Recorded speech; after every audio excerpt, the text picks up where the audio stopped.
Dombivli MIDC phase 2 मध्ये पुन्हा एका कंपनीला आग लागली आहे. त्यामुळे डोंबिवलीतील लोकांनी आपला जीव कधीतरी जाणार असं गृहीत धरून जगायचं का, असा प्रश्न संतप्त नागरिक विचारतायत. डोंबिवली एमआयडीसी मध्ये एका केमिकल कंपनीत स्फोट होऊन अद्याप महिना देखील झाला नाही. तोच दुसऱ्या स्फोटाने डोंबिवलीकरांच्या भीतीमध्ये भर पडली आहे. फेज 2 मधील मालदे आणि इंडो माइन्स या दोन कंपन्यांना आग लागली. या आगीमुळे अनेक लोकांना धुराचा त्रास होऊ लागलाय. सततच्या या घटनांमुळे डोंबिवलीतील नागरिक जीव मुठीत घेऊन जगतायत. दिनांक 12 जून रोजी सकाळी 9:30 वाजण्याच्या सुमारास अचानक कंपनीमध्ये स्फोट झाला. त्यानंतर सगळे कर्मचारी बाहेर पळत आले.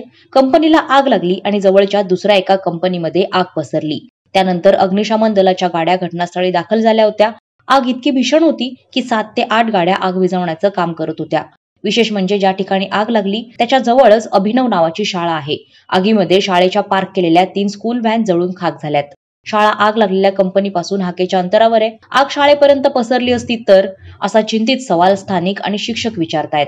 कंपनीला आग लागल्यानंतर परिस्थितीचं गांभीर्य लक्षात घेऊन विद्यार्थ्यांना शाळेतून सोडण्यात आलं, असं एका शिक्षकाने सांगितलं. शाळेच्या जवळच केमिकलच्या कंपन्या असणं किती धोकादायक आहे हे या घटनेवरून स्पष्ट होतोय. काही दिवसांपूर्वी झालेला स्फोट हा महाभयंकर होता. त्यामुळे मोठी जीवितहानी देखील झाली होती. आता दुसरा स्फोट झालाय. त्यामुळे डोंबिवलीतील नागरिक अत्यंत भयभीत झालेत.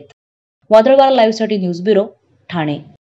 नवी मुंबई व रायगड जिल्ह्यातील ताज्या बातम्या आणि घडामोडींसाठी सबस्क्राईब करा वादळवारा लाईव्ह चॅनल आणि दाबा बेल आयकॉन.